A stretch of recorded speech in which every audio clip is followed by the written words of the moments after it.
Di sini saya akan menjelaskan tugas akhir saya dengan matkul PBO. Yang dimana di sini saya membuat tugas akhir saya itu minimarket. Di sini saya membuat dua role. Yang pertama itu role admin dan role kasir. Nah, di sini saya menggunakan Java Swing, tidak menggunakan Java XX. Nah, di sini saya ada koneksinya, yang dimana di sini koneksinya itu untuk menghubungkan ke database kita. Yang di sini saya akan membuat localhost-nya itu minimarket. Karena di database saya membuat nama database-nya itu minimarket. Nah, pertama-tama saya juga membuat login. Kita run dulu. Nah, inilah tampilan dari login yang saya buat. Nah, sekarang kita login ke sebagai admin.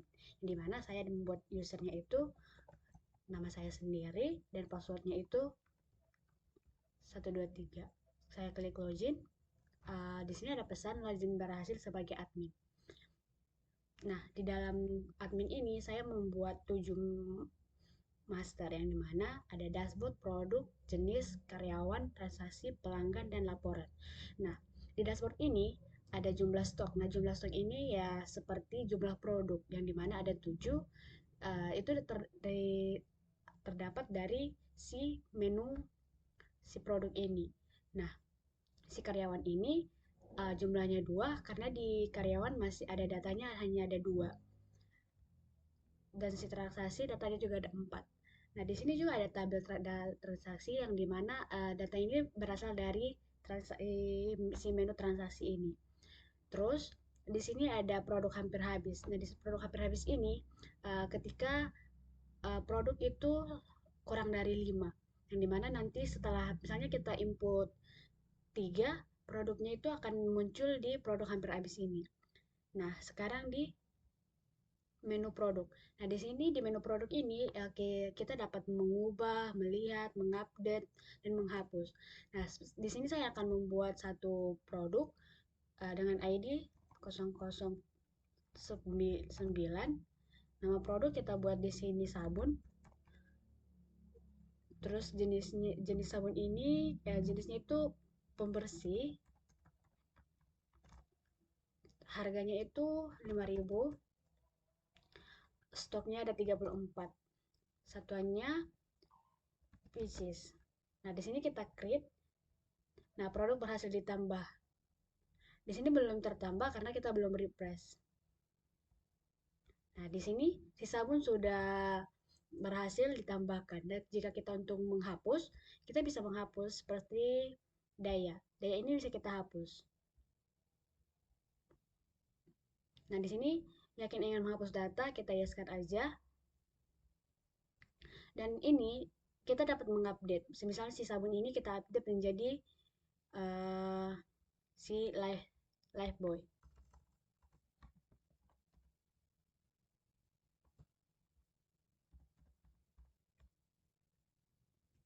Update.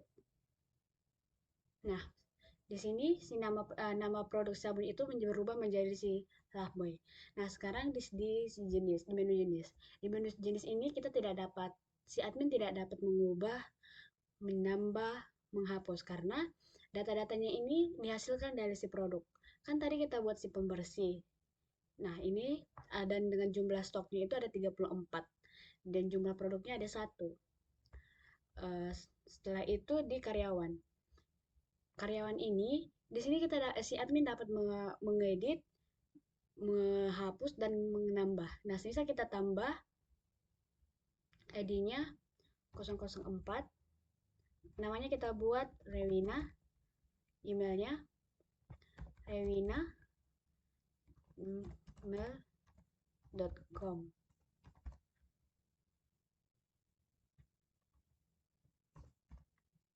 Nomor telepon 082274968163. Jabatan sebagai kasir.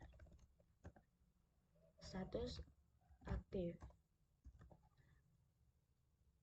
Nah, di sini si Rewina sudah tertambah. Semisal kita mau menghapus, kita bisa menghapus si Helen. Kita hapus. Nah, si Helen sudah terhapus. Dan di sini kita juga dapat mengedit. Semisal kita edit yang si Rewina, karena si Rewina ada 2. Kita buat di sini, kita edit, kita buat di sini namanya Elin. Kita di sini hanya mengubah namanya saja ya. Nah, nama si Rewina terubah menjadi si Elin.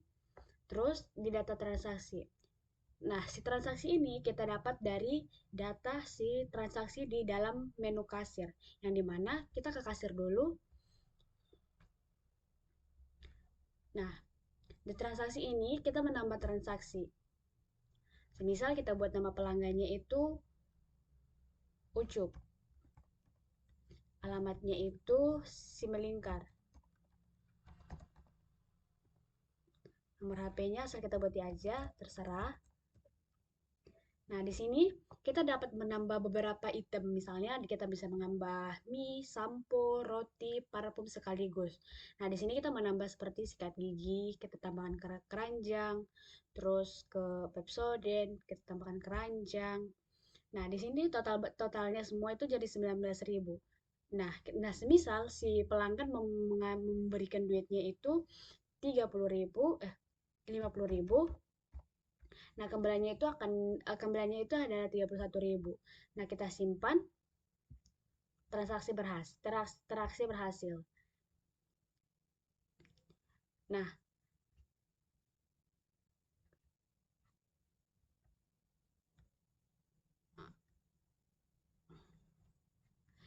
yang tadi kita tambahkan si Ucup sudah bertambah di transaksi. Kembali lagi kita ke menu admin.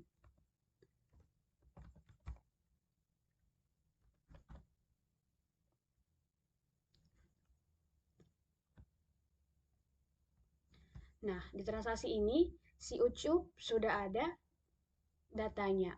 Dan si admin dapat menghapus data-data yang ada di transaksi. Semisal kita menghapus si L, kita delete.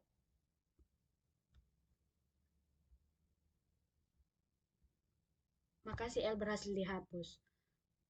Lalu di menu pelanggan. Di menu pelanggan ini juga kita mengambilnya itu dari si transaksi dari si kasir. Karena kan tadi kita menambahkan nama pelanggan, alamat, telepon, ID pelanggan. Nah, di sini semua sudah, disinilah nanti dia nama-nama pelanggannya yang ada. Yang dimana di sini ada Ucup. Tadi kan kita menambahkan Ucup. Nah, inilah Ucup yang tadi. Nah, di sini kita juga dapat mendelete. Semisal kita mendelete si Siti, maka si Siti akan terhapus. Nah, di sini juga kita dapat mencari nama pelanggannya. Semisal kita cari Ucup. Nah, si Ucup langsung menjadi teratas.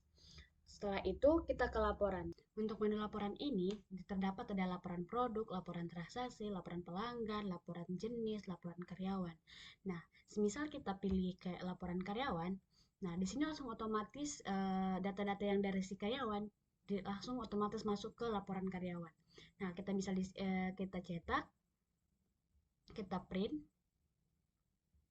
terus kita simpan di download, terus kita buat namanya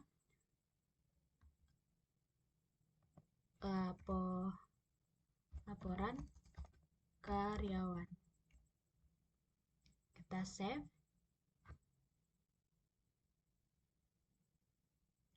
kita oke kan. Terus kita lihat itu datanya itu kita lihat di download tadi. Terus kita buka laporan karyawan.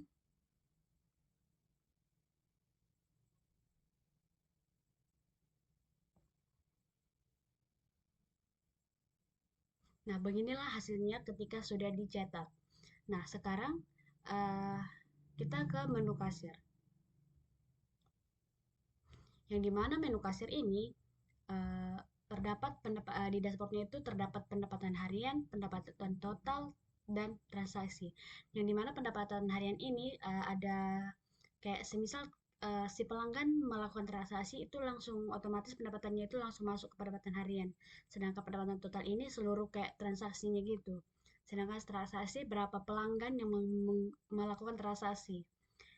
Nah, di sini juga ada tabel transaksi. Sekarang kita ke produk, yang dimana di produk ini si kasir tidak dapat mengubah, menghapus, mengupdate. Di sini si kasir hanya dapat mencari produk. Kenapa? Karena di admin kita sudah menambah dan menghapus semua produk. Jadi di sini si kasir hanya dapat melihat nama produk, jenis produk, harganya, stoknya, satuannya. Terus misal kita cari produknya, misal kita cari itu uh, roti. Nah, otomatis si roti langsung tercari dan itu dan selanjutnya di transaksi. Nah, di transaksi tadi sudah saya jelaskan untuk tambah transaksi. Sekarang ketika saya klik yang si ucup, dia langsung struknya langsung ada, langsung siap diproses, terus langsung cetak, terus dibuat di dokumen, save, oke. Terus kita lihat di file, kita lihat di dokumen, kita cari struk yang tadi.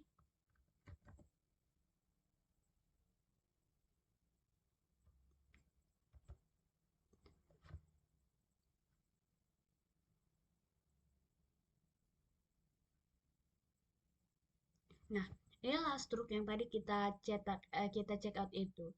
Setelah itu, eh, kita ke laporan, yang dimana laporan ini hanya ada laporan produk dan laporan transaksi, yang dimana di sini tidak perlu mencetak karena di admin tadi kita sudah mencetak. Nah, inilah hasil dari laporan produk dan laporan transaksi. Nah, selanjutnya saya akan menjelaskan sedikit tentang codingannya, yang dimana saya akan menjelaskan codingan untuk menghubungkan koneksinya. Yang baik, di sini saya akan menjelaskan codingan yang saya buat tugas akhir tentang membuat aplikasi. Nah, di sini saya membuat aplikasi minimarket yang dimana saya membuat dua role. Yang pertama itu role admin dan role kasir atau pegawai. Nah, pertama-tama kita di situ menghubungkan koneksinya ke database. Yang dimana di sini cara menghubungkannya itu, di sini kita buat uh, string URL jdbc mysql titik dua slash slash localhost minimarket. Nah, kenapa minimarket? Kan di database kita buatnya itu minimarket. Nah, di sini semisal yang ini, semisal koneksinya berhasil, dia akan datang pesan koneksi berhasil. Dan jika tidak, akan koneksinya gagal. Nah, terus di login, uh, kita memanggil config koneksi tadi, karena supaya si login ini dapat terhubung. Nah, yang ini si private void set to plat style ini adalah yang membuat mendesain di dalam frame yang saya buat. Dan untuk button login ini untuk kayak semisal nanti kita klik tombol login, dia akan berpindah ke role yang akan diinginkan. Yang string SQL ini, di sini kita kayak di sini kan dibuat select role from login where username and password. Di sini kita akan mengisi password dan user. Jika kan tadi saya bilang di sini ada dua role, yaitu role admin dan role kasir. Nah, yang if role ini equals ini untuk admin, inilah untuk admin dan si kasir untuk membedakan dia kayak nanti pas kita login itu kayak berpindah ke si admin dan atau berpindah ke si kasir atau pegawai. Jika dia else berarti si role tidak dikenali. Misalnya misal kita mau ke gudang padahal role gudang tidak ada, ya otomatis dia tidak role pesan role tidak dikenali. Nah, pas di situ juga di yang ini di mana kita yang user atau password salah, di sini kita kayak masukkan password atau usernya itu salah, kayak itu dibuat di sini user atau password salah.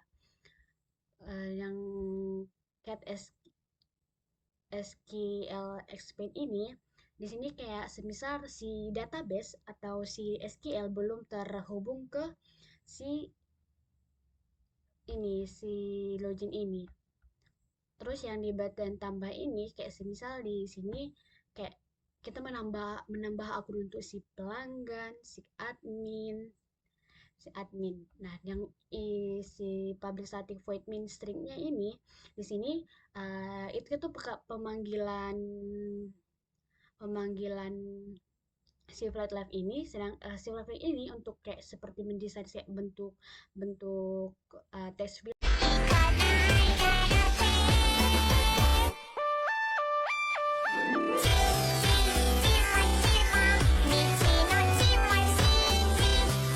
Baik, saya hanya dapat menjelaskan sedikit codingan saya. Terima kasih.